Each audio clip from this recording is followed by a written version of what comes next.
สบายดีพี่น้องอันนี้ก็สาวจ้อยว่าสิสาวจ้อยผู้ไทยก็จะสิมาหาพักสักนิดหนึ่งพี่น้องเอ้ยจักสิได้หรือบ่ได้มาหาเบิ่งเนาะมาลุ้นกันเบิ่งกดติดตามสาวจ้อยไว้เด้อว่าสาวจ้อยสิมาหาพักเพิ่นเลยเขาว่าเป็นพักอันนี้มันเป็นยาอันแก้ความดันแล้วก็เป็นแก้เบาหวานบ่เนาะอันนี้เนี่ยต้มน้ำทั้งน้ำทั้งใบมันบ่ทั้งใบทั้งดอกบ่มาแล้วทั้งกินฮูบน้ำพร้อมหั้นนะเขาเจ้าว่าเป็นยา เดี๋ยวจอยสิมาหาเบิ่งว่ามันสิมีบ่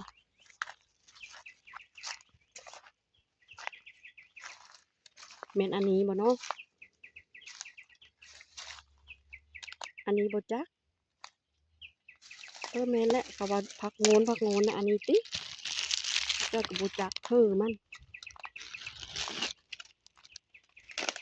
ดอกมันสิเป็นแบบนี้บ่คือสิแม่นเนาะจ้อยก็บ่เคยมาเอาจักได้บ่ฮู้จักว่ามันเป็นแนวหั้นนะอืงามอีหลี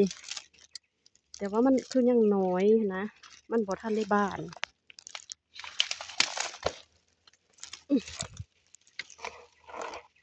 สิเป็นแบบนี้บ่งามเนาะคือดอกไม้นี่คือสิแซ่บเนาะมื้อแมลงจ้อยสิกินลองเบิ่งก่อนกินกับป่นกินกับแจ่วแต่แม่จ้อยว่ามักกินนะแล้วก็เลยว่ามาหาเบิ่งมักกินแล้วก็เราว่ามันเป็นห้าไม้มันเป็นยาได้ว่าจังมันเป็นยาดีเบาหวานดีความดันแบบนี้นะเราว่ากินทั้งน้ำทั้งต้นว่ะจ้อยก็เลยมาหาเบิ่งโอ้ตกลงนี่ซะเนาะงามอะไรงามแห้งอะไรอันนี้อยู่บนอื่นคือบ่มีเนาะมันมีแต่อันนี้บ่น่ะงามเบิ่งก็เป็นแต่สิแซ่บอยู่ได้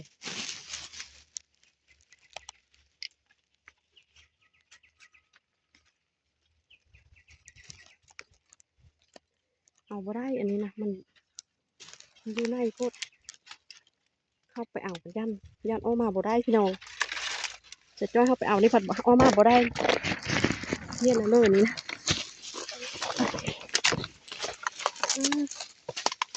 อยู่ในนี่ผัดดอกลายอะไร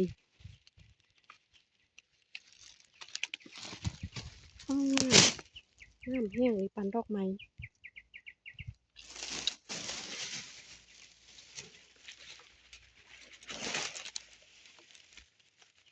บ่อนอื่นมันกับบ่ค่อยมีได้พักอันนี้บ่แม่นว่ามันสิเกิดไปทั่วทิศทั่วแดนบ่อนมีมันจังมีได้พี่น้องบางคนน่ะก็เจ้าว่าอยากกินก็บ่ได้กินนะจักปีละบ่ได้เห็นจักปีจักเดือนแล้วบ่เห็นมันบ่เคยกินมันแต่ตะกี้เคยกินก็ยังบ่เห็นบ่มีบางบ่อนนะเจ้าได้กินก็เจ้าซื้อกินว่าเจ้าจ้อยว่ามันแซ่บบ่อันนี้นะนี่ยินแม่เจ้าจ้อยว่าแซ่บนั่นแหละว่ามันเป็นยาแล้วก็กินกับป่นกับแจ่วไปเลยก็แซ่บโอ้คมมันหวานจังแมลงมื้อนี้เจ้าจ้อยสิกินเบิ่งก่อนมันก็เป็นตะกินอยู่แล้วละเบิ่งคือสิแซ่บหั่นน่ะงามนะคือดอกไม้นี่เนาะคือได้พี่น้อง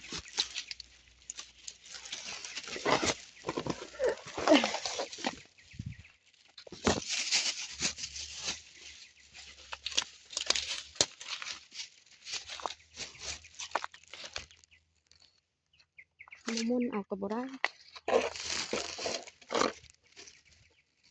มีทั้งบงพร้อม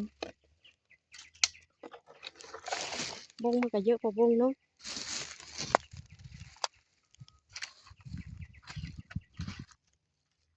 อันนี้มันสิเป็นผักธรรมชาติผักบ่ได้ปลูกบ่ได้ไปเลยมันเกิดเองมันบ่